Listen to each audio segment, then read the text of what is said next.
Welcome back to Lucky's podcast. In this episode, I sit down with someone I've shared the mats with and I have a deep respect for, Anthony Rutherford. I met Anthony back in 2019 at Gilroy BJJ when they would host most of the Coffee Crew open mats. He was a purple belt then, effortlessly flowing through rolls and always rocking a show you roll gi.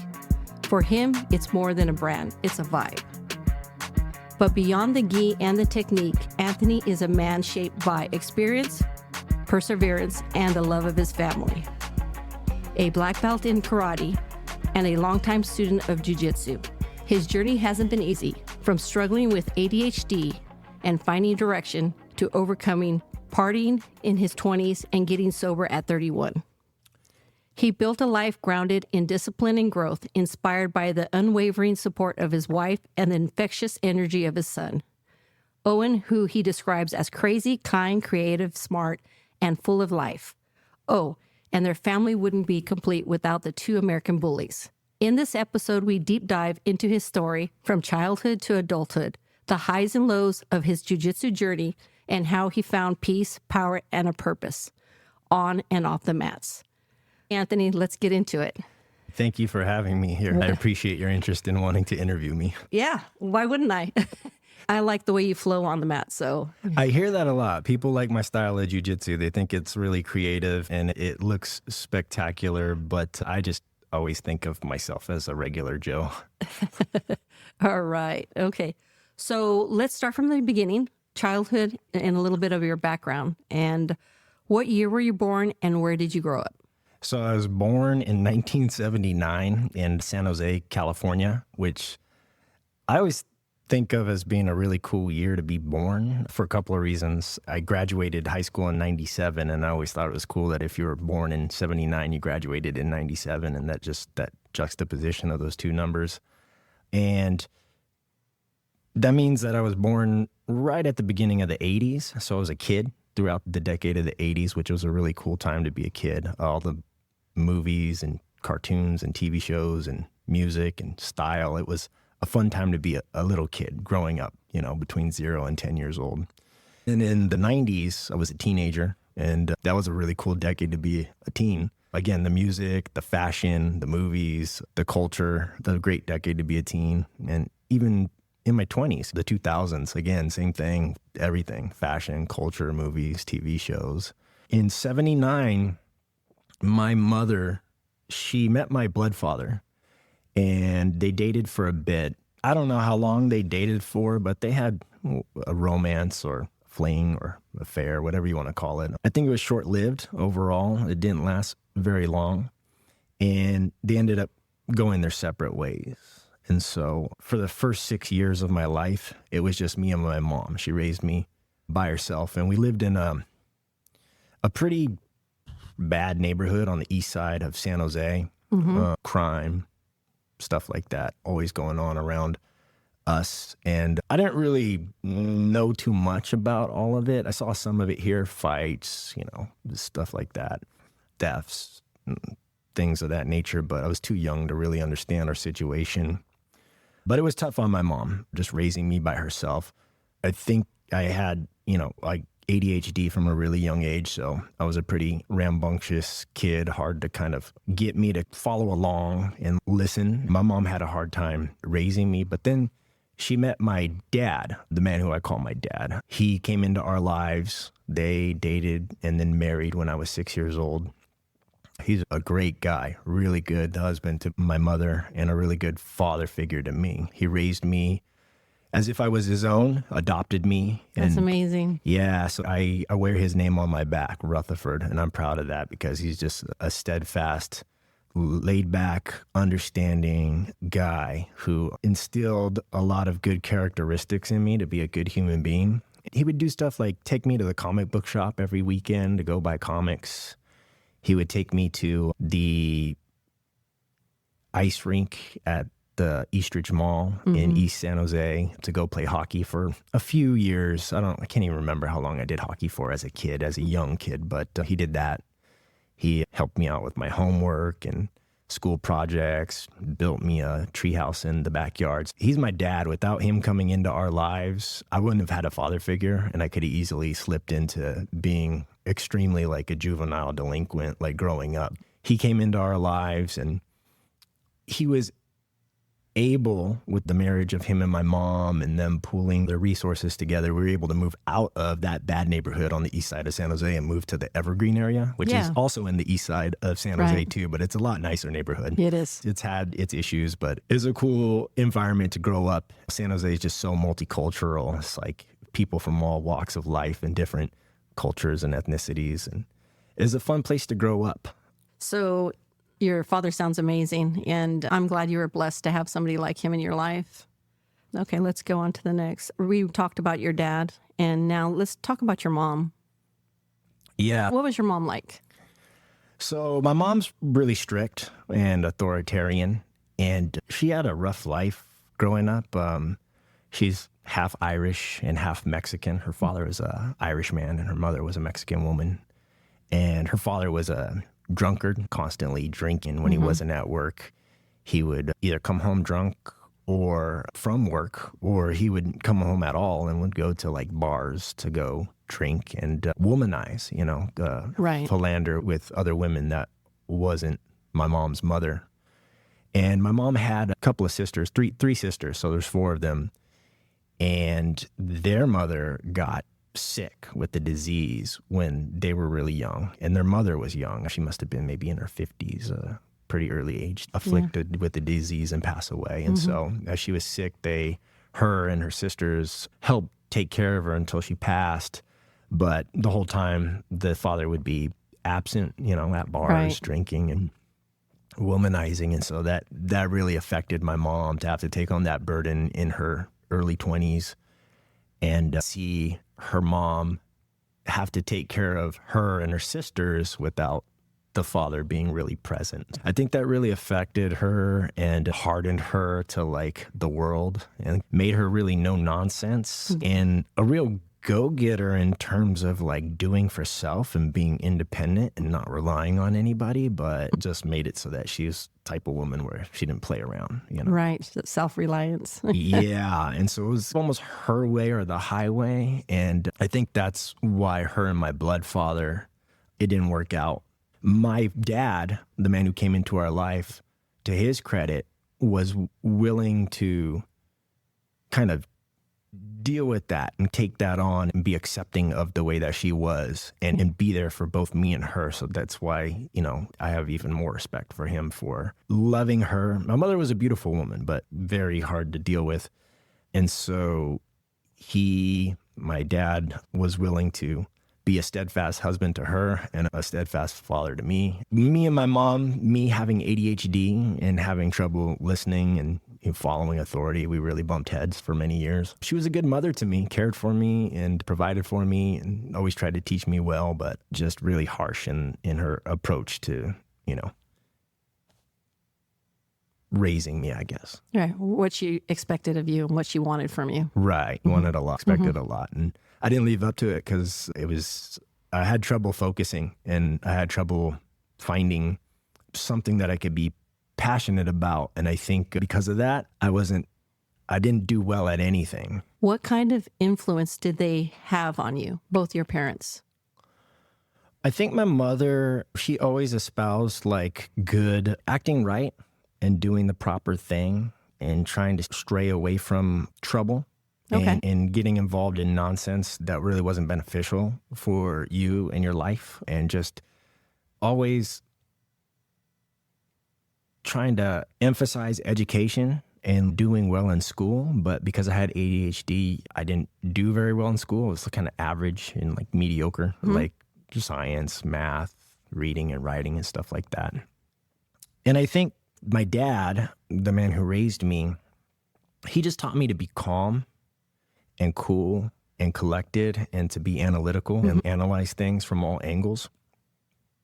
And I think those are the two biggest influences that they had on my life. Is I'm pretty laid back and calm and can deal with most situations that would be stressful for people. And also I have a pretty good moral compass that has led me to stay away from getting involved in things that would otherwise land me in big trouble. Okay. If that makes sense. Yeah, of course. Yeah. And then all those characteristics that you said your dad taught you, I can see that how that flows to the mats. Yes. What kind of stuff were you into as a kid?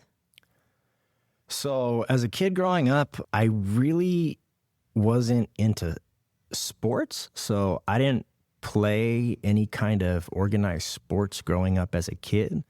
I was more into entertainment and movies, TV shows, music.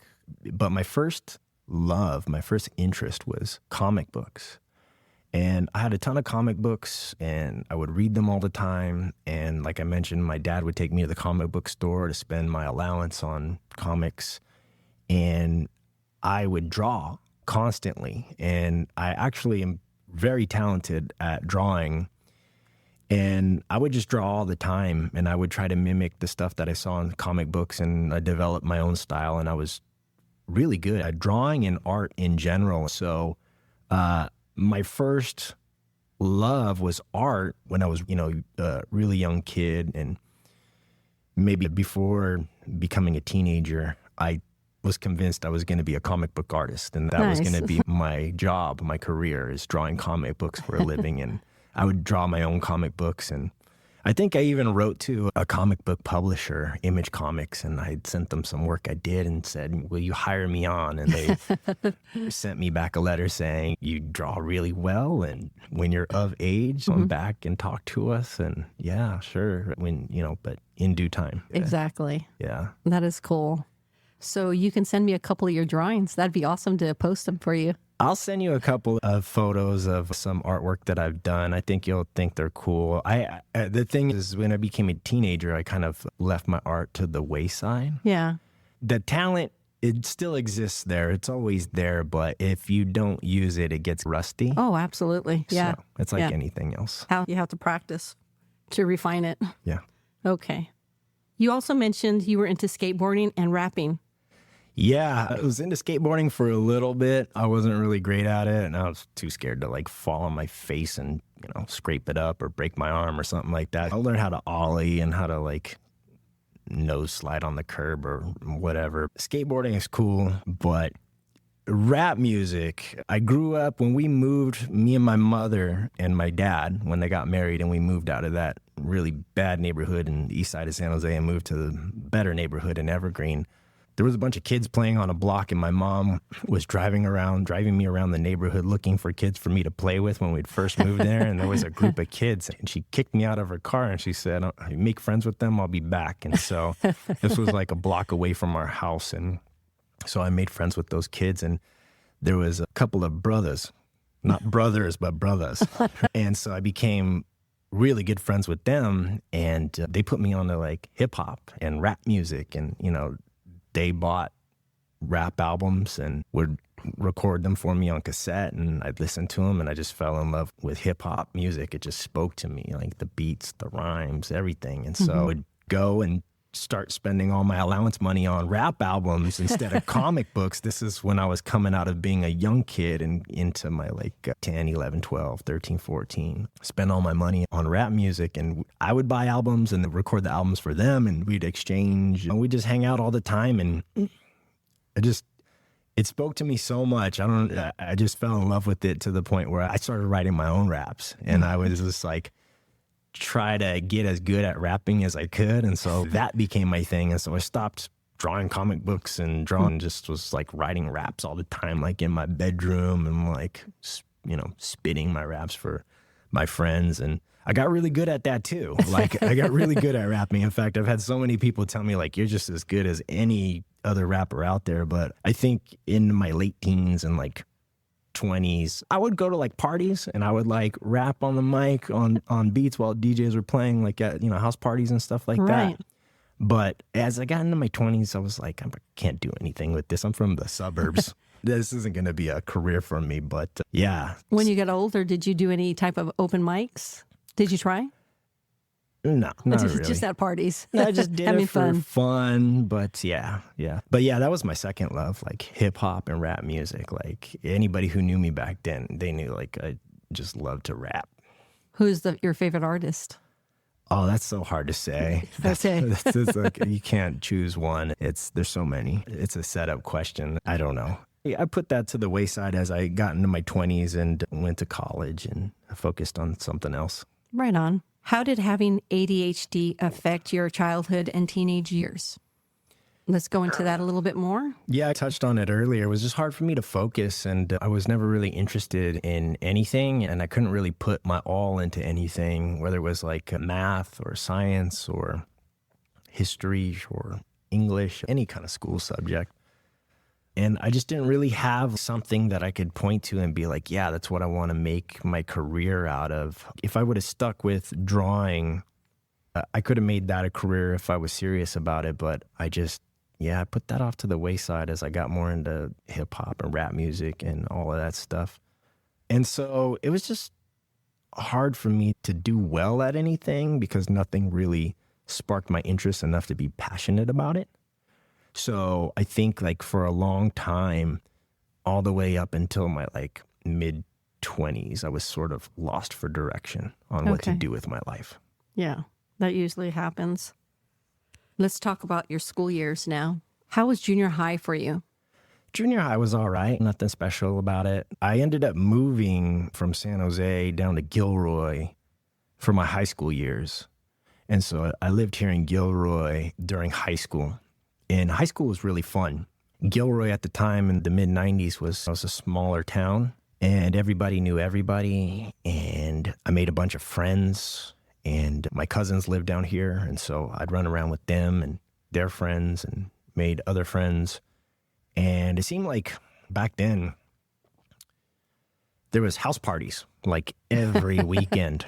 And so me and my friends, we started getting into drinking, smoking weed. And so in high school, not only did I have ADHD, so it was hard for me to focus and do well with my schoolwork, but I also got heavy into drinking all the time, drinking beers. Do you think it was calming for you? Oh, yeah. The beer? So that kind of like leveled you down and you kind of self-medicated? Yeah, and the weed smoking too, for sure. Looking back in retrospect, you know, when you first start out, you're just partying, absolutely, having fun and hanging out with your friends. But then it steamrolls. And so into my 20s, it just was something that I couldn't stop.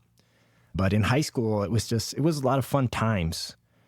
And so high school was like just, again, listening to lots of rap music, drinking 40s, smoking blunts and bong loads, and that carried off into my 20s. And so I graduated from Gilroy High, and I moved away to Austin, Texas for about a year to live with my aunt and uncle because they had a place out there. And they said, hey, if you don't have anything to do, you're not sure what you want to do, you come out here, see how you like it living out here. So I lived out there for a year, and that was fun. I made friends and dated and had some jobs and stuff, but it wasn't home. So after about a year, I packed it up and came back. And then at the time, my cousins had moved to Santa Barbara to go to school there at UCSB. So I ended up moving there and living in Isla Vista. IV is the little college town right next to Santa Barbara. And I lived down there with them. And that was even more partying. It was just like a party land of like just all kids living together in the dorms and in houses, like a square mile of just kids all living in houses. So like every weekday, you know, it could be like a Tuesday or a Wednesday or Thursday, and it'd be like somebody's having a party, or even if it wasn't a party, everybody's hanging out, smoking and drinking and stuff. But I did a little too much of that, and I had to come back up here to San Jose. I came back, and my parents were in San Jose at the time. I had to figure something out for a career. And I had a few jobs that were selling hats at like Lids, the store Lids, right? The Sunglass Hut or whatever, doing so. I had a brief stint as an exterminator working for a pest control company, and I listened to the radio all the time. Okay. I listened to it for 8 hours a day while I was working, and I had the bright idea. I was like, I could do that. You could. I want to be in radio.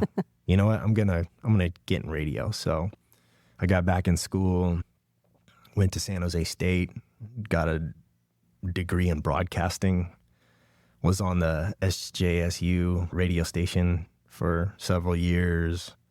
I worked for KMEL as an intern, and after that I worked at a local station in San Jose called 1590 KLIV, which is a all news radio station. So I remember listening to that radio station. I started out there doing traffic and weather on the weekends, and then parlayed that into doing the national and international news on some of the weekdays. And then after that, I worked for Mix 106.5 in San Jose, KEZR. Yeah. And I was like the overnight DJ there for a long time, years and years. And a few other little radio stations, little small stints and stuff. And so I was able to buckle down and focus and not only get the broadcasting degree, a degree in broadcasting, but also, make a little something out of myself. Yeah.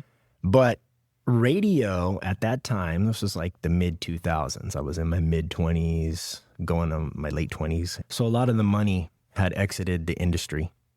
A lot of online stuff had come about. YouTube was starting to grow. Netflix had started, and there was online streaming radio and whatnot.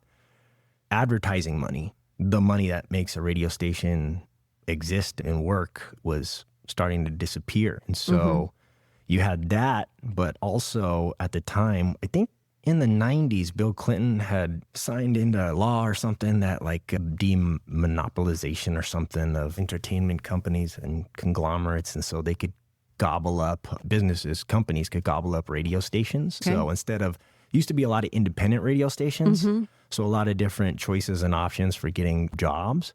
But what happened was one company in particular was Clear Channel, and they would come in and they would buy up all these radio stations. And the technology had evolved to where they could broadcast amongst a bunch of radio stations, simulcast recordings. So they would have a DJ like in Arizona, it'd be like a guy like Super Snake who's doing a show. And they just record that show and then disseminate it out across a bunch of radio stations. Oh, wow. And then just kind of splice in him saying different call signs, call letters of the stations. And so they're able to like have multiple stations all running the same show. And you get away with not having to pay a DJ, having to hire a DJ to actually run a show. You just pay a board op to run the board. And so a lot of opportunities to work as a DJ were also disappearing at that time. Right. The money was dwindling down to where it was like you couldn't make a career unless you were like a top guy. But a top guy was never going to exit their spot for the mornings or the middays or what have you. So I kind of saw the writing on the wall. As I enjoyed it. It was fun. I put a decade into it. I think I did it pretty well, but I wasn't like Howard Stern or like some sort of superstar that was going to make a big money-making career out of it. Right. And so in my 30s, my friend came to me, a high school friend, and he said, I'm going to start a construction company. If you want to help me build it, we can build it up and we can make a lot of money. And so I exited the radio business about 10 years after I started. So somewhere in my mid 30s, but that was my short-lived radio career. Oh, wow. That sounds amazing. Sounds fun. It was. Okay. And so you got into construction with your friend. How did that work out? It worked great. He is a really smart guy and taught me everything that I needed to know about business, showed me how to make money, showed me how to be a go-getter when it comes to running your own business. I did that in my mid 30s and did it for about 7 years.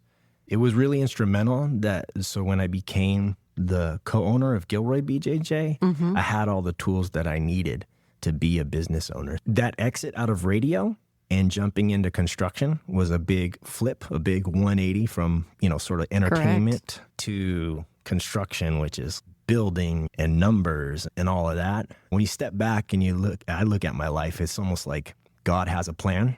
Yes. And that was part of the plan for me to become a savvy business owner that helped me to take Gilroy BJJ and turn it into what it is nowadays, which is it's so much bigger in every way than it was when I came here. And when I took it over, we've expanded so much in terms of student base and everything.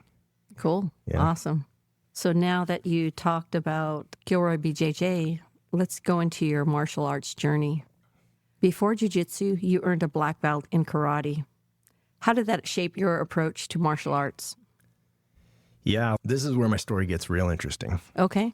So I told you that for the first 6 years of my life, it was just me and my mom, that her relationship with my blood father just fell flat on its face. They went their separate ways. So growing up, I knew that my dad wasn't my blood father. And I knew that there was some other person out there who had helped conceive me. But I didn't know who he was or where he was at or why I hadn't heard from him, why I hadn't bothered to come into my life and asked to be a part of it. Thought maybe he's just some deadbeat that wrote me off and was maybe either dead or had some other family and didn't care. So somewhere in my late 20s, right before I turned 30, I would say maybe 28, on MySpace, when MySpace was still around, I got a message from some chick just saying, my name's Holly. And I was like, who's this? Is this some girl I met at the club? And she messaged me and she sent me a photo. And it was a photo of a guy dressed in a Super Mario costume at like a Halloween party or something. Right. The guy looked exactly like me. It was me, but it wasn't me. And she said, I'm your blood father's wife. We've been looking for you for years, and we finally found you. And you have brothers and sisters. And we live in Las Vegas. And if you want to get to know us, we want to get to know you. We've always wanted to get to know you. Wow. So if you want to come out here and meet us, you can. Mm-hmm. And I was like, yes, I got to go. I got to find out what this is all about. So I flew out there and I met my blood father. Mm-hmm. And it turns out that he was a karate master, like a 6th degree black belt in karate at the time. Wow. Who owned a karate school out in Las Vegas. It was really Pahrump, but Las Vegas is the nearest place. And had affiliate schools in West Virginia, and San Jose, Gilroy, affiliate schools of his school, which was the headquarters. And so I met him, and he was like, I always wanted to be a part of your life, but your mother didn't want me to be a part of your life. I wanted to reach out many times, but, I think he had sent letters and stuff, but she kept those from me. Maybe she thought that it would just kind of tear our little family apart, the one that we had with my dad. So whether it was right or wrong, that's what it was. It turns out that I had a brother and 3 sisters, and that he had been involved in all of their lives. So he was somebody who, I don't know if you want to call him like a playboy, but my siblings were all from different mothers. So he was around. He was a ladies' man. Yeah, but he took responsibility for all of his children. Yes. I came to realize that he would have been in my life too if he had the opportunity. I think he would have. And that he was a good man. And so he introduced me to karate. And he said, this is what I do. This is what I've done since I was a teen and through my 20s. And he's a competitor, karate competitor. And he introduced me to karate. And at that time, when I was 28, about to turn 30, I was sick and tired of partying. I'd basically drank every day and smoked weed every day. If I wasn't at work, I'd be hanging out with my friends and hanging out or going to parties, bars, clubs, frat parties, anywhere, that you just hang out, smoke, drink.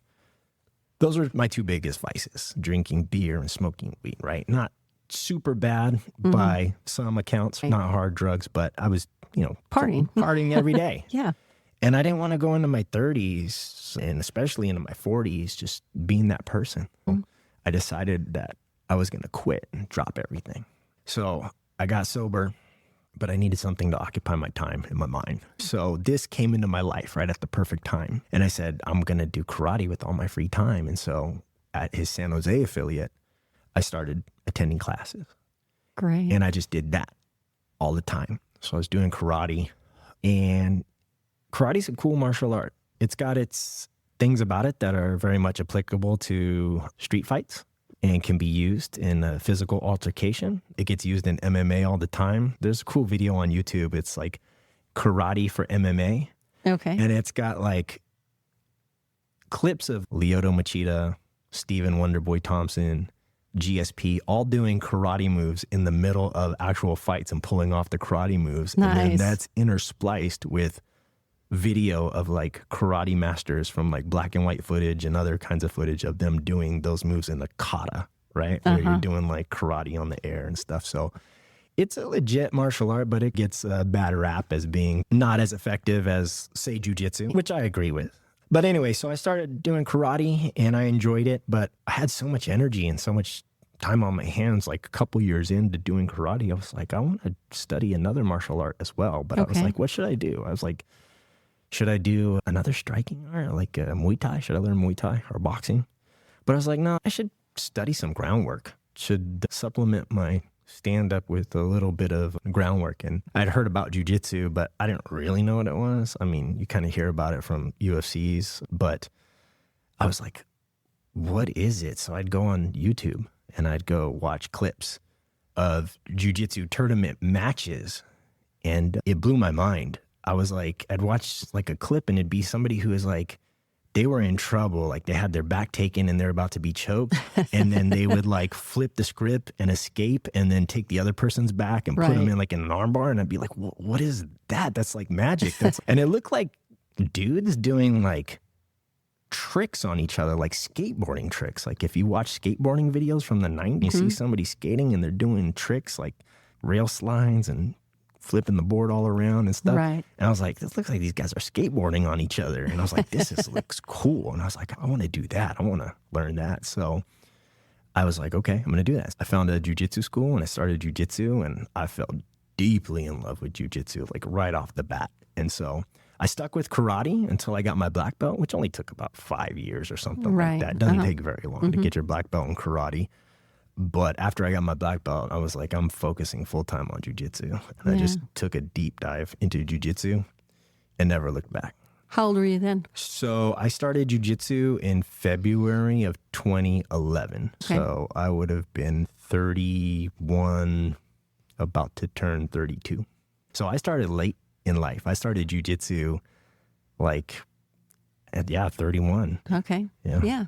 Can you walk us through your belt journey from white to black and tell us a little bit of each phase and what it taught you? Yeah. I just want to say one other thing about my blood father is that he passed away earlier this year. Oh, I'm sorry to hear that. Yeah. And he lived out in Las Vegas. Initially, when I had first, met him in those years, subsequent years, I spent a lot of time going back and forth, hanging out with him and my siblings. But as time went on, I kind of got busy with everything, right? I know. Wife, family, kid, training, everything. So I wasn't able to make it out there as often. And towards the end of his life here, the recent years, I hadn't been out to see him much. And then I got the call that he was sick and he was in the hospital, and I went out to visit him, and he was not, I don't even know. I think he knew that I was there, but it was hard for him to express that because he couldn't talk. And he passed not long after that, and they had a good funeral for him. But it broke me up that I don't think I got a chance to tell him how much it meant that when he finally did come into my life and he introduced me to martial arts, that set me down a path where that was like my true calling. And I didn't know it through my young childhood, my teens, and my 20s. Right. I was lost and I didn't have anything that really sparked my passion. But when he came into my life and he introduced me to martial arts, it set me down a path that has led me to where I am today. As a black belt in jiu-jitsu, a jiu-jitsu school owner, a competitor who's won gold many times, someone who's looked up to in the community and an influence. And without him coming into my life and giving me that gift, who knows where I'd be. I'd probably still be maybe lost looking for a path. And who knows, maybe I'd still be lost in drink and smoke. Yeah. And so I didn't get a chance to tell him that before he passed, but I'm sure he knew. I hope so. I think so. I think he did. Yeah. For sure. Wow, that's really deep. It's amazing, though. Okay. So now, is there anything else that you would like to mention in regards to your dad or your siblings? No. Okay, sounds good. All right. So now let's take a walk down your belt journey, and starting with white all the way through black. And in each phase what each belt taught you?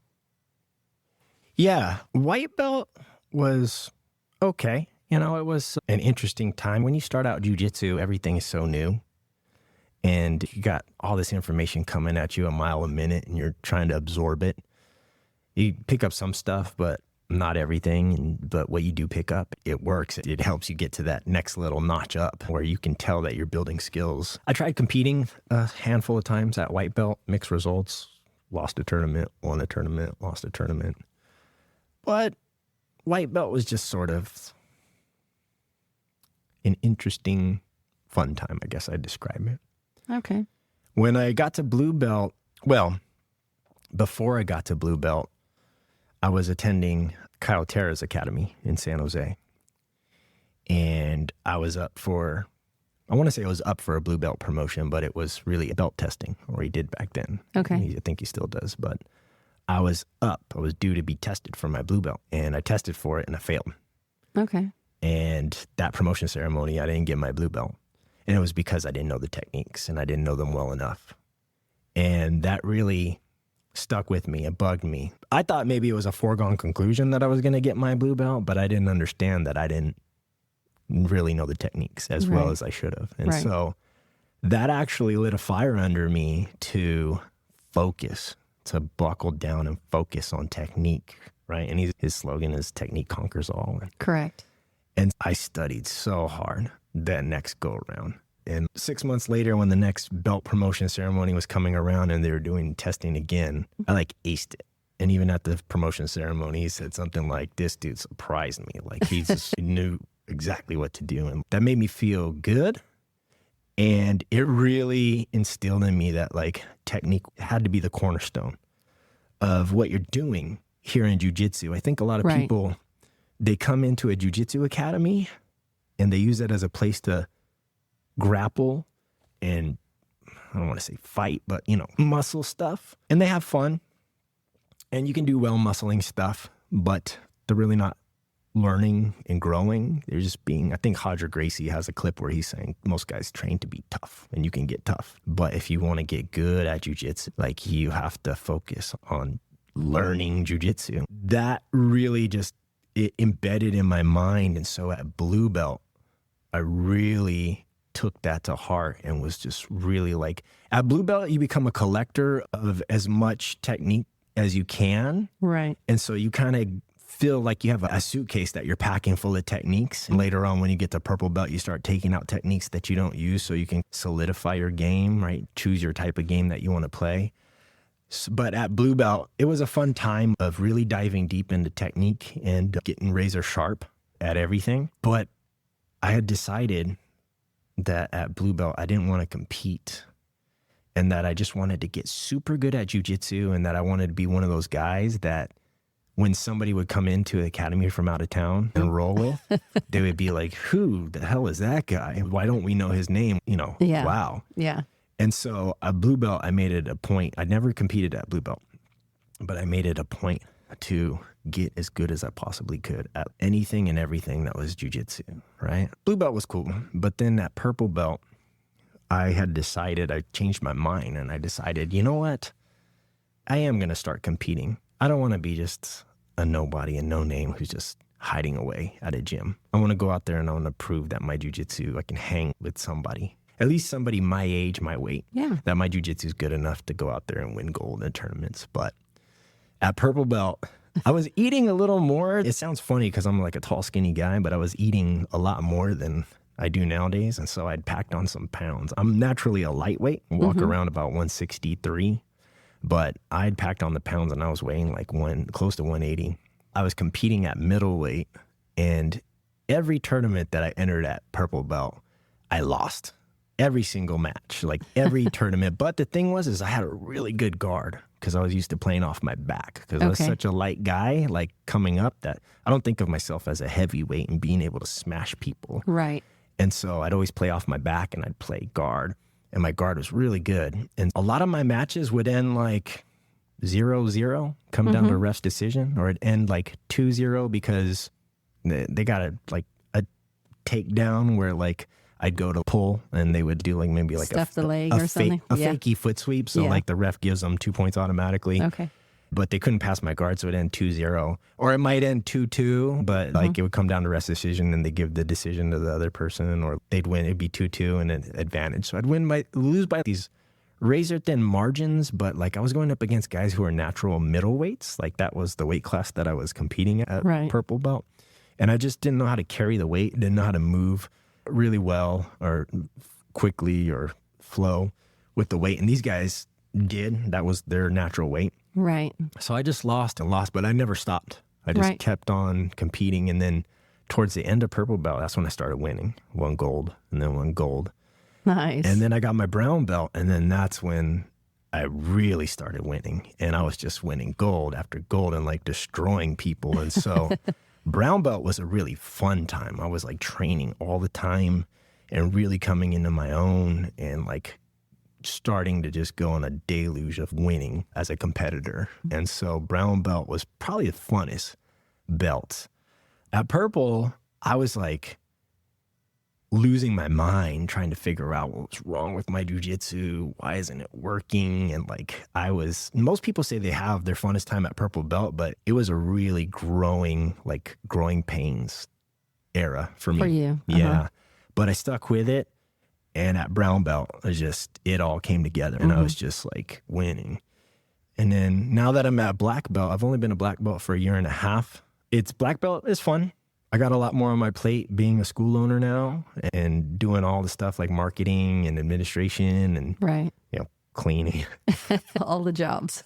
Being an instructor who teaches a majority of the classes, which I enjoy a lot. I enjoy being an instructor more than I enjoy being a competitor, but I feel compelled to compete because I'm like, what am I doing all this training for if I don't go out there and use it to compete? You train so much and for so long, it's like, I want to go out there and test myself against other people still constantly, even if I lose. Yeah. I'm on a losing streak now. I haven't won a tournament in 4 tournaments. But before that, I was on a 4 tournament winning streak. And so the wins for me, they come and they go in like large swaths. Part of the other thing about the way I compete is I'm a finisher. I'm always looking for the submission. So I'm always looking to finish the fight right away. And it's like, how can I tap this person out like as soon as possible and end this? I don't want to do this for 5 minutes. Yeah, you don't want to have to fight it the whole time.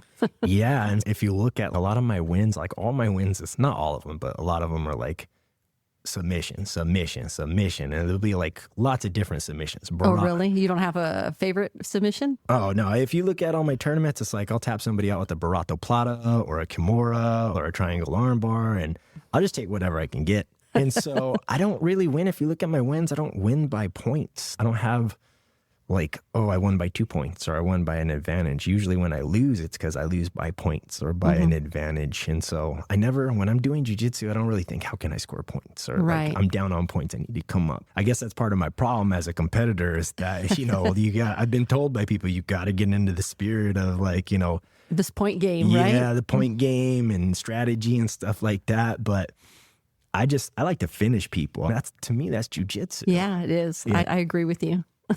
So anyways, at black belt, it's been a mixed bag, but black belt's the big leagues, right? Everybody's sharp. Everybody knows what's going on. Yeah. And so right now I'm in a slump, but it's like, I'm really learning to just hold on to that idea of perseverance. Yeah. And dedication and fortitude and stuff. And so I'll come into another winning season soon enough. You will. Might have to readjust some things, but black belt's been cool. It's been good. Right on. Cool. All right. Anthony, let's talk about Gilroy BJJ and what stood out here. I know that Carlos is one of the owners here. Yeah, he's the other co-owner here from the beginning. And I've heard a lot of good things about Carlos from my coach, Stan. Yeah. And also, Ben from Solidarity. Yeah. Kiko. So he's an amazing man. He's like a big brother, like a father figure, a mentor, an instructor, a friend. He's everything to me. He's one of these people that came into my life and he's helped me out in so many ways. And I know he's helped out tons of other people throughout the jiu-jitsu community and just in general. And he's just such a good guy. Me and my wife, when we first met and moved in together, we lived up in San Jose, near South San Jose. But in 2020, we sold our house and moved down here to Gilroy in the middle of the pandemic shutdown. And moving so far down south, I decided that when things opened back up that I was going to continue my jiu-jitsu journey here at Gilroy, BJJ.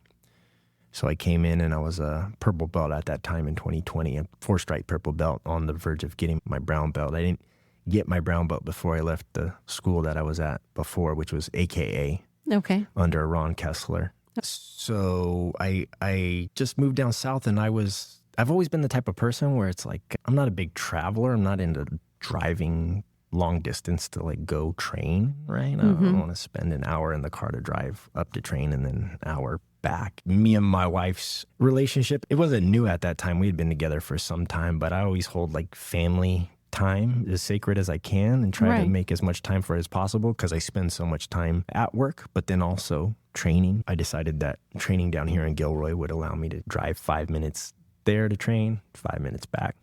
So I came to Gilroy, and I think it was evident to Carlos and Morgan, who was the other co-owner at the time, that I had razor sharp jiu-jitsu. When I signed up to compete, I destroyed everybody that I went against. So they gave me my brown belt right away. Nice.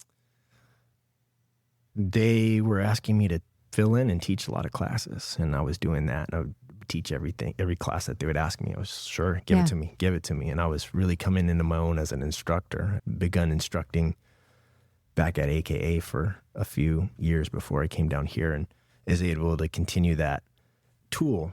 Teaching is a great tool for improving your own jiu-jitsu and understanding all the little intricacies of why you do what you do and what you need to do to make something effective. And so I was teaching every class they would ask me to fill in for. I was kicking ass as a competitor, and the training here was great.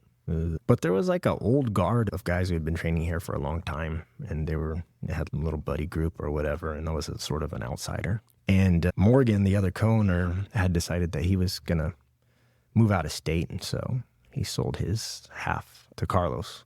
And Carlos was looking for a partner to be here and run the school and teach. And when I found out that's what he was looking for, I said, I'll buy in and I'll be your partner. You stepped up. Yeah. And that's awesome. He said, yes, 100%. So he sold me the other half, and I took it and ran with it. And man, we've made a huge success out of Gilroy BJJ in all metrics. And I've just grinded hard to blow the school up in terms of like schedule and level of jiu-jitsu and membership size. It's been a great experience, and Carlos has been so instrumental in like not only teaching me even more about business that I hadn't learned from my friend who I had helped build that construction company out of, because jiu-jitsu is an entirely different industry than construction. There's things that Carlos is known from running a school for decades that like he was able to impart on me that I wouldn't have necessarily known. And teaching me a lot about being a competitor, about resiliency, the mental aspect of it, teaching me a lot about jiu-jitsu in general and about competition strategy and just everything. So he's just been another great figure that's come into my life out of nowhere and like really just been steadfast and a great guy. And I don't know if he gets as much credit as he should for all the things that he's done. There's so many people that could tell you stories about how he's helped them out in huge ways. And so, yeah, absolutely. Yeah, he's just a great guy. So I was really happy to be there. He got married a little while back, and I was happy that I could be there for that, and that we've just become real steadfast friends and brothers. That's awesome. That's amazing. What are the biggest lessons jiu-jitsu has taught you over the years? I would say 3 lessons that if I was going to impart wisdom on anybody starting their jiu-jitsu journey or whatever point you're in, number 1 is focus on technique. Really study the techniques, the micro movements that make them work.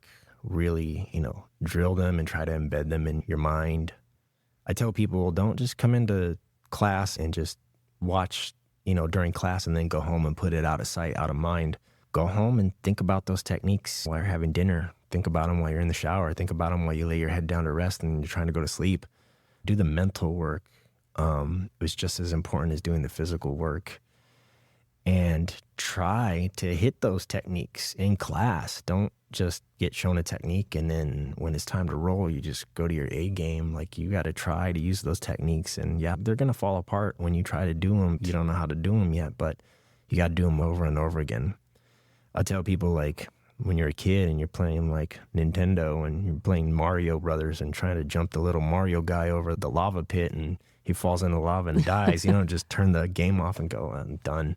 You just keep trying to jump them over and over again until you get that timing right, and then you can do it, no problem. And you just have to be a dog, like a dog with a bone when it comes to techniques. And you have to constantly be expanding your game. You never know where a roll is going to end up. And if you don't have the answer to something, then you're probably going to lose, because jiu-jitsu is like a language where we're speaking back and forth, and you start out learning letters, you start out learning words, you start out learning sentences, then you can, speak paragraphs or whatever, and then we're having a conversation. If I say something, ask you a question, then you have the answer, then you ask me a question, I have the answer, then we go back and forth until I ask you a question that you don't have the answer to. And so that's the game of jiu-jitsu. And so it's good to know a little something about everything. Of course, you got to pick maybe a game that like fits you best, and that could be your A game. But while you want to rely on that in, like, say, competition,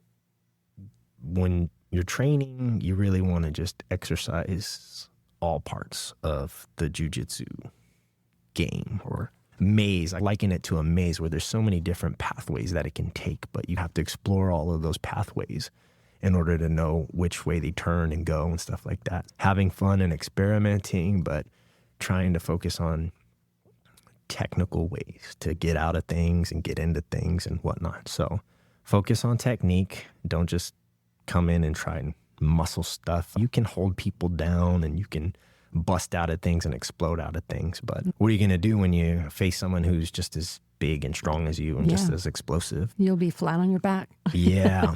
The second thing I tell people is be consistent. If you really want to get good at jiu-jitsu, you got to dedicate yourself to it. I think a lot of people just view it as an activity where they come in like once a week and then you don't see them for another week, or they come in twice a week and then that's it. But for me, I think the way that I got good at jiu-jitsu was I was like, I'm going to do jiu-jitsu every other day. Okay. Week in and week out, no matter what. And if there's some dinner to go to or some party, I'm sorry, I'll be training. Or if it's really important, like a wedding or something, then I'll make up for that day like the next day. And so being consistent and just doing it week in, week out. And I think a lot of people just they let life get in the way. Yeah, they do. They get talked into other things, or they're just like, I'm not going to go today. But you got to go day in and day out, every other day or something like that. So consistently. The third thing is not letting the hardships, the struggles that come with jiu-jitsu infect your mind. Yep. Because that's the hardest part, is that, you'll get some bumps and bruises and tweaks and stuff, and you'll get some injuries, but the mental struggles that come with it are what's really going to trip you up and make you want to quit.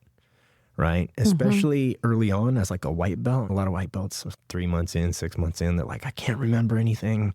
I'm not good at this. I'm never going to be good. And then they just fall off and they quit before they even make it to blue belt. And I try to tell them, like, you're not supposed to remember everything. Correct. You're supposed to, there's too much information for you to get it down the first, second, third time you see it. Even after you've seen it for quite a while, there's little bits of information that you're missing. You remember some of it, but as years go on and you see those techniques again, that's where you fill in these little pieces that you forgot about. So fast forward 6, 7 years, then you'll be a lot better at doing an armbar. Right. You'll be a lot better at escaping the back and stuff. And so for the people just starting out, you can't let that mental anguish push you to want to quit. And for the people who are deep in their journey, stuff like slumps, where like your jiu-jitsu is not working, like at purple belt. When I was dealing with a real bad like slump in my jiu-jitsu, and then even now at black belt, I'm dealing with the slump that's like really messing with my mind. Or losing tournaments, and letting that affect you, like how it looks to your students or the greater jiu-jitsu community. Just not letting it mess with your mind, because that's why how most people wash out and they quit. And especially most people do before the magic happens, before you get real good at jiu-jitsu. How do you help your students get through that mental part? I talk to them. I tell them that I've gone through the same thing. I tell them how I felt and how it is for everybody. I think everybody goes through the same thing. Some people are more vocal about it than others. Some people are better at masking it. And there's some people who don't deal with it at all. There's special people out there who are just really good, and people who can remember everything. Or there's people who train harder, more. And there's that aspect of it too. We can always do more. But it's just life in general, you know. Jiu-jitsu builds that fortitude and that perseverance that will bleed into other parts of your life, so that when the going gets tough, that you don't want to pull out and quit. Right. Okay. Competitive experiences. You've won and lost in competition. Can you share a story that stands out to you? I wouldn't say there's any one particular story, but across the breadth and the width of my competition career, I've had some high highs and I've had some low lows. I wish I was a world beater that just won all the time and could just post win after win. And I've gone on long runs where I've won, saying at brown belt and even at black belt. So far, I've had some large swaths of winning, but also large swaths of losing. I try not to get too happy and hyped about my wins, because there's always the next competition that you got to look forward to, and that you could easily lose that one. I also don't take my losses to heart too much either, because those kind of come and go. And if you compete often enough and long enough, you run into all kinds of weird situations where your opponent gets given points that they shouldn't have got. You don't get given points that you should have got. You lose by an advantage, or you get destroyed just completely. I've had competitions where I prepared really well and felt like $1 million, and then went in and destroyed everybody like I should. But then I've had ones where the same setup, and then I did abysmal, and it was like, wow, I wasn't expecting to do that because I felt great. And then on the flip side, I've had camps and in training leading up to a competition where I felt like crap, and I was like, man, I'm going to lose. And then I pull off some amazing stuff and tap out all my opponents with crazy submissions. And I was like, I did not think that was going to happen. And I've had times where I was suffering in my training, and it really translated into suffering and competition and everything in between. So it's a mixed bag. I always try to keep in mind there's nobody who wins everything, right? I don't think there's a single jiu-jitsu fighter on this planet who has 0 losses. Everybody's bound to lose. There's people who win more than others. And like I was saying, I could always do more for training, like in preparation for a competition. But since I'm a school owner and like the marketeer and the administrator and cleaner and the instructor who teaches most of the classes, and also I'm a husband, father, when it comes to being an instructor, trying to make sure that my students get their money's worth for their training above mine. Sometimes at the end of class, when there's rolling and it's an even number of students, they're paying to be here. And I would never be like, you sit out while I train because I got to prepare for competition. I think sometimes that's a detriment. And so sometimes when I go against some of my competitors, I wonder, does this person run an academy? Are they teaching a bunch of classes? Do they have a kid? Are they married? Do they have as much on their plate as me? And a lot of times, no. And so sometimes that translates into them being able to focus on their preparation for competition more than me. And that equals a loss. But it's all in the game. I'm just trying to test myself always and just see where I stack up. Sometimes I do really well and sometimes I don't. But again, like I was saying, it's like, what am I doing all this training for if I'm not going to go out there on the competition mats and see how I do? Yeah. Also just putting out of my mind, like what it's going to look like if I do bad, if I do horribly, what's it going to look like in front of my students? What's it going to look like in front of the greater jiu-jitsu community? And I think it's hard for me to get a match sometimes because I'll sign up for competitions and nobody else will sign up for my age division. I'm an old guy. I'm Masters 4, so I'm 45, about to be 46. And there's not a lot of black belts at that age, at my weight class at least, who sign up to compete anymore. I wonder, maybe it's because they did a lot of their competing earlier on. They started jiu-jitsu a lot earlier than me and did a lot of competing, and now they're over it. And maybe they're teaching classes and running a school, and that's what they've decided to focus on. But maybe there's a lot of black belts who they don't want to get out there and put their jiu-jitsu on the line, and they don't want to test themselves, and they don't want to look bad in front of their students, and they don't want to. That can happen too. They don't want that air of invincibility to be, taken away. I give you a lot of credit for being out there and competing. I've only had my black belt for 1.5 years, so I feel like a young black belt, even though I'm an old guy. Yeah. And so I feel like I've got to put in my work, put in my time. Absolutely. And win, lose, or draw, just keep at it. And so I've had some amazing highs that I wouldn't have had if I hadn't thrown my hat into the ring. Yeah, there you go. How has competing helped shape your game and mindset? It's starting to shape it in an interesting way because my style of jiu-jitsu has always been, I view jiu-jitsu as an art more so than anything. And also a tool for self-improvement, right? For building fortitude and perseverance. And I view it as an art. I like the wild style, like really cool looking, crazy jiu-jitsu. And I think that's why a lot of people like watching me roll and enjoy my style. I've gotten a lot of compliments and a lot of people who just dig my style. But when it comes to competition, it's a lot more intense. It's a lot more aggressive. And you have people out there that strategize in a way where they fight not to lose. And they fight to not get any points scored on them. And like I said, I'm always doing jiu-jitsu like, how can I finish this person? Where's the submission at? Not how can I score 2 points or how can I, come up an advantage. And I've lost a lot of times because of that, because I'm not in that mode. And I'm starting to understand that if you want to win in competition, you have to have the kind of strategy of like score your 2 points here and then hunker down, eat away time on the clock. And there's so many people that operate in that fashion, and it's so foreign to me. Yeah. And so I'm having to reevaluate the way I go about trying to win a competition, because at black belt, everybody's savvy and everybody's knowledgeable. And like for lower belts or for people who are not as good at jiu-jitsu as me, I can pull off some beautiful stuff and make it look real fun. And that counts for something. I like that. I like putting on a show for people. But in terms of just winning, if you want to just have W after W behind your name, there's people that do that strategy of I'm just going to score my 2 points and I'm going to not get swept. I'm going to fight not to lose position or get off balanced and hunker down. Yeah. So I think your mindset in regards to how you were as a purple belt and brown belt was constantly attacking, correct? And trying to submit. Yeah. I think eventually in time, doing the same way as black belt, you're going to start catching a lot of more things in the future. So just keep your game going. It's amazing to watch. It's awesome. I appreciate that. Yeah.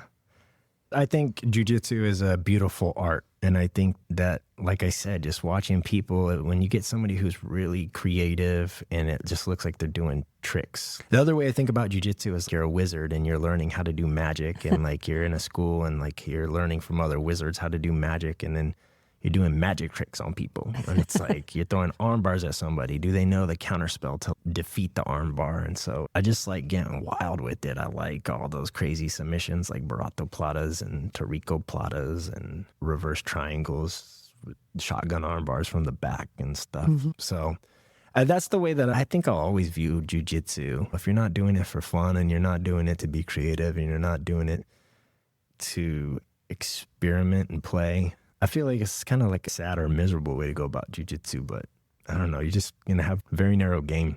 Right. Okay. So I was on your Instagram just looking at some of the things that you were doing. What was it like attending the CJI and ADCC in 2024? And where was it at? It was in Las Vegas, and it was a good time. I went out there with Carlos, my brother, and we went out to both events.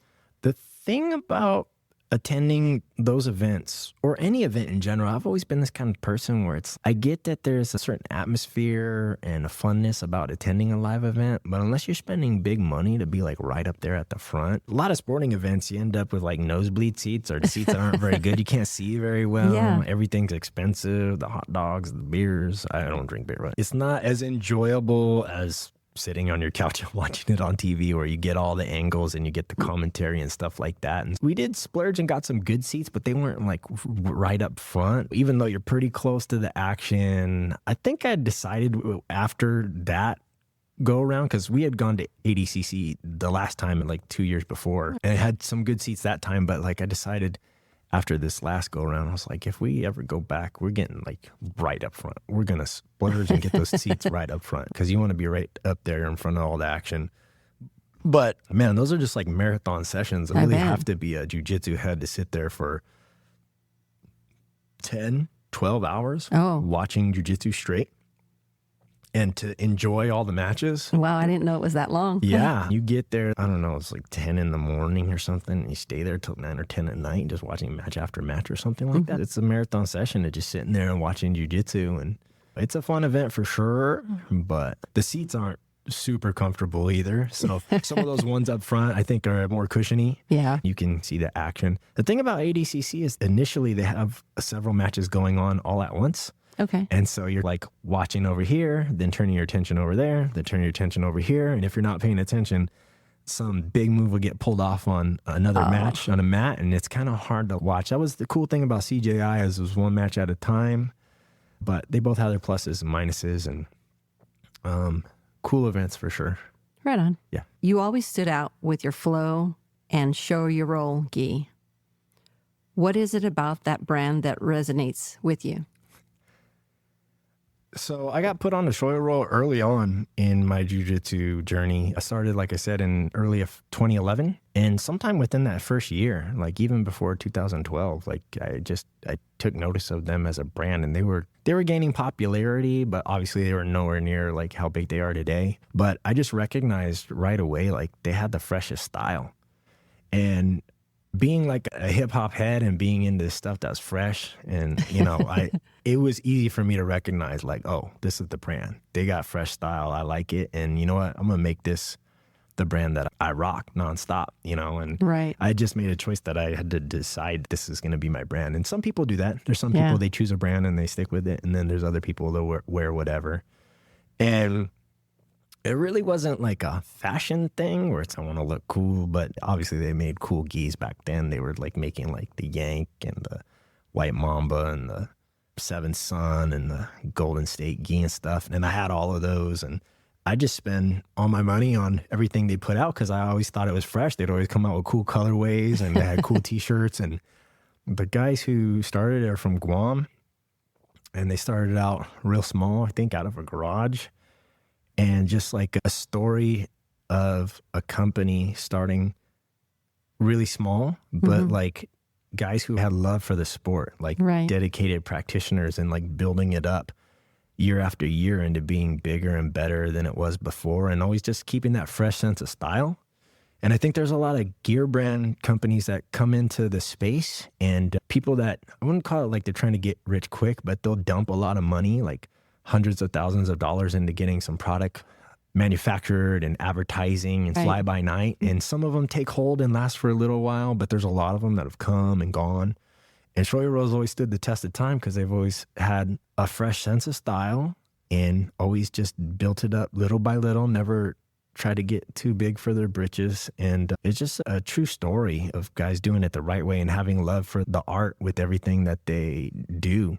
Right. And so I just always rocked their stuff, and I wore it like not only a uniform on the mat, but I'd wear all their stuff. They're really almost like a street brand as well. Like they make cool like shirts and hoodies and hats and jackets and stuff. So I would wear their stuff all the time, even out and about. If you look at every picture of me, it's like I'm wearing a Shoyo Roll shirt like the day my baby was born.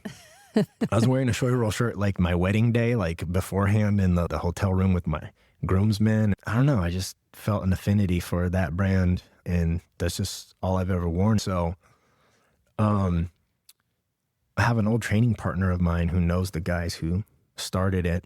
And when I became a black belt, told them, hey, you should check this guy out. He's a black belt. He owns a school in the town that I live in now because he had moved down here to Gilroy. And he's a competitor. He wins gold, and he's a cool dude. They looked at my social media, and then they contacted me, and they were like, we heard about you. Give us a call. And so I called them, and I talked to them, and we were on the phone for a long time.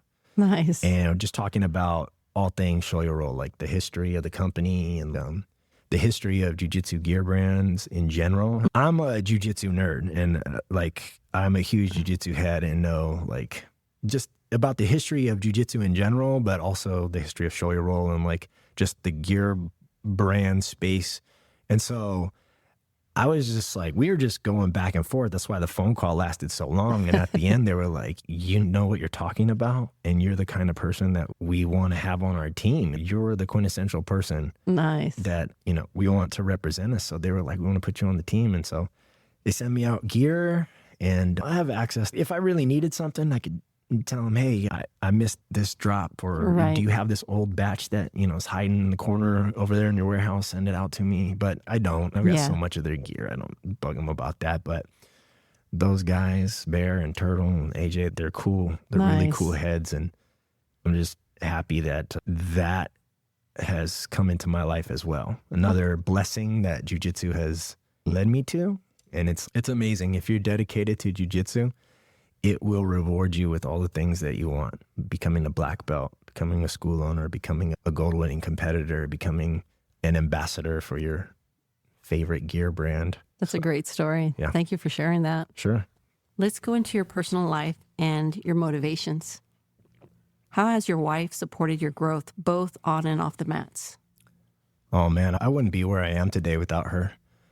She came into my life at a time where I was down in the dumps and suffering. I had been let go from a radio job, I think, and I had just exited a relationship with a girl who she was studying to be like a doctor, an oncologist or something, like a cancer doctor, and was like going to Stanford or something. And at the time I was in radio, wasn't really going anywhere because of like there's not a lot of money in it, and I really wasn't trying to put my all into it because the passion wasn't there. Not like my passion for jiu-jitsu, that would come about later, right? I think she just saw, oh, this guy's not on my level, and I'm gonna walk off into the sunset. So I'd been dumped, had to move out of the apartment that we shared, lost my job, and man, I was lost.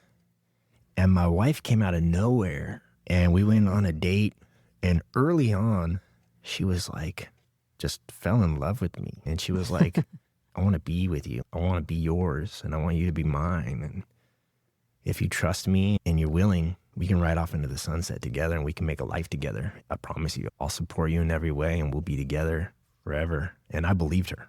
Mm-hmm. So I said, let's do it. And she never wavered from that promise when it came to jiu-jitsu. Anytime I wanted to go train or go compete, or I went and trained jiu-jitsu on our honeymoon in Hawaii. Anytime I wanted to go to a seminar, anytime I lost a competition and came home, she was there to rub my back and give me a hug. And we've done everything together. We've been inseparable ever since. And we've bought homes together, sold homes together. We've had a kid. We've done so much, and she's my rock. She's exactly what I needed to reach the level that I'm at. She holds it down at home when I'm busy working. And when I say working, not just teaching, but going out there and competing. I consider that to be Right. work. Yeah. Going to coffee crew, that to me, that's work. I'm working. She's everything that I think a guy would want and need to like reach his full potential. And I was lucky enough that she was like an angel that came into my life. I wouldn't say I'm religious, but I'm a believer in Christ. I don't talk about it too much. I don't think that you can lead other people to believing in what they need to believe in until they're ready. But I've prayed for things, and that's one of the things I prayed for, and prayer was answered. Nice. And yeah, she's my everything. That's amazing. That's beautiful. Yeah. Now, tell us about your son, Owen. Oh man, he is a crazy, creative, funny, fun kid. He's the best of me and my wife. He gets his smarts from her. He's as sharp as a tack, and you can tell in his sense of humor, and he gets his creativity from me. So he's always trying to build stuff out of cardboard and clay and drawing and stuff like that. He's super talented. He's into the arts too. So That's great. he's going to be some kind of either like a comedian, or he's going to be like a movie director or some kind of artist. He's a little mini version of me, which he's pushed me to become a better human being and look at life from a different perspective. Okay. Not just all about me, but, what it's like for a little boy to grow up. And he's got ADHD like I do. Yeah. And so having some grace when dealing with him and understanding what it was like for my mother to deal with me as a wild child growing up. Yeah. And wanting to steer me away from that wildness, veering off into like delinquency. I have him to thank for pushing me to be a better man and a good father. Yeah. And so those two, man, they're my world. Yeah. Yeah. I can see that. Absolutely. Okay. Here's another little fun question. What's life like with two American bullies? Great. I love American bullies, man. I've never had one before. Let's see. We got our first American bully maybe late 2023. We had gone to the shelter in San Martin, the little town between Morgan Hill and Gilroy, where they have the animal shelter, the county, I think, animal shelter. Yeah. When we found her, they didn't know what her name was at the shelter, so they named her Beyonce. And the reason why they named her Beyonce is because whoever owned her before, she had an infection in her uterus. Oh. And whoever owned her, I guess, didn't have pet insurance or the money to pay for a surgery. And so they dumped her in front of the animal shelter. Oh, that's sad. Overnight. And when the people came, she was laying in a pool of her blood. Oh. And almost dead. That's so sad. And so they did the surgery to save her, and she came back to life. They named her Beyonce because she was a survivor. Did you keep the name or did you? No. You're like, no. No. My son is super into, it's really weird. My son's always been into villains. So whatever, from an early age, whatever it was, he was always down with whoever was the villain. So we'd show him Star Wars movies and be like, who's your favorite character? And he'd be like, Darth Vader. They're the ones that have the most fun. Yeah. They cause the most chaos. Why not? Show him like Marvel movies. Who's your favorite Marvel character? Thanos. And his favorite character of all time was like Captain Hook. Nice. That's one of his two favorite characters of all time. The other one is Joker.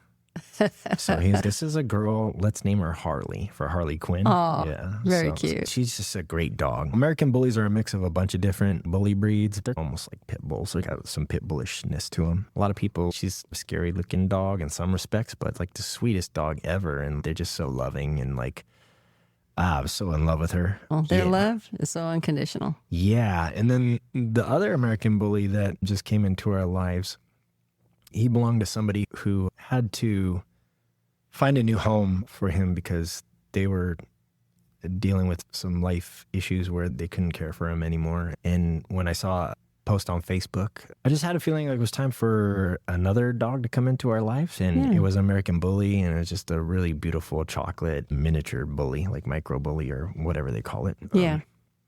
And so I contacted the person and I was like, we got another American bully that we love to death and we'd love another one. Mm-hmm. We've got a great home. And so he came into our lives as a boy.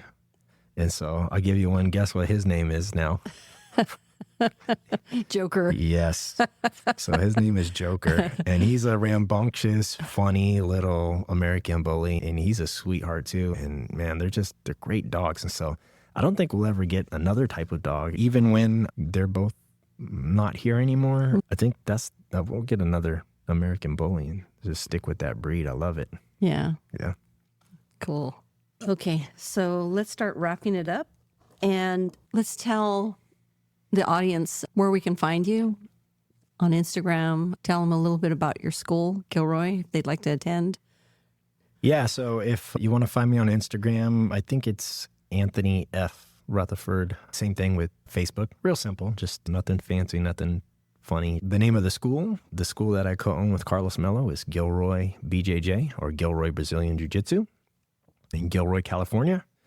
And we've got classes every day of the week except for Sunday. We got kids classes. We got classes 2 times a day for adults, one in the midday, which is growing, and a big class that's really coming into its own. And we got evening classes taught by Carlos that everybody also really enjoys. And we just have a really good thing going on, man. It's like a machine at Gilroy BJJ, where the way that it runs and the way that the students come in and get their training and get good work in. And it's a fun place to be. And the people that are here really enjoy it. And it's a cool group of people. I was talking about when I first came here, there was like the old guard of a group of guys that when I took over, they went their separate ways. And so we've had to build the school back up. But everybody that's here really enjoys it, and we enjoy everybody that's here. It's a fun environment, and we teach really good jiu-jitsu, fun jiu-jitsu, and it's open for anybody who wants to come in, whether it's just a drop-in to visit or you want to sign up. It's the place to be. Awesome. Yeah, I've been here a couple of times, and I've took instruction by you. It's a great school. I love coming here for Coffee Crew. Yeah, and I just wanted to say one other thing if we're wrapping up is I wanted to just touch on Coffee Crew. Yes, go for it. Real quick, because for many years, Coffee Crew was headquartered here in Gilroy, BJJ. Yes. And then Kiko and Fernando and Ben and Kirby, they opened up Solidarity in San Jose. And so naturally, Coffee Crew relocated over there as the headquarters. But there's always going to be a special place in our hearts for the Coffee Crew here and vice versa. And I go to Coffee Crew pretty much every weekend, no matter where it's at, unless it's real far away, like when Kiko goes to Texas or some crazy place. But usually when he does that and they have Coffee Crew here at Gilroy, they come back home or former home. But I think Coffee Crew is such a great thing to see how far it's come and how big it's expanded to be. When it was here, sometimes it would be fairly small when they're first starting out, 20, 30 people. But now it's like every weekend you go, it could be 70, 80 people. I'm sure there's even been an instance or two where it's reached up to 90 people, maybe. Some people leave before it ends, so they don't all get in the picture. True. And it's hard to account for everybody that was there or whatever, but it's steamrolling, and it's great to see what Kiko and them have built it up to be. And it's a tool that is open for everyone to utilize to help improve their game. And just the camaraderie and the fun atmosphere that exists there when Coffee Crew is happening is just, it's a really great sight to see. And thank you to them for facilitating that. And you wouldn't be here with me today if it wasn't for that. Absolutely. Yeah. They are the biggest drive for me to do this podcast, to share my photos every Sunday that I can make it. So it's just trying to expose more of the jiu-jitsu, how beautiful it is, how amazingly awesome and unique it is. So as long as I can continue to express that and help you guys push forward in your businesses and your jiu-jitsu journeys, yeah, I'm going to continue to do this. Cool. Awesome. Anthony, I would like to thank you for being on the podcast. I'm looking forward to putting this one out. Thanks. Okay, thank you. Bye. Bye.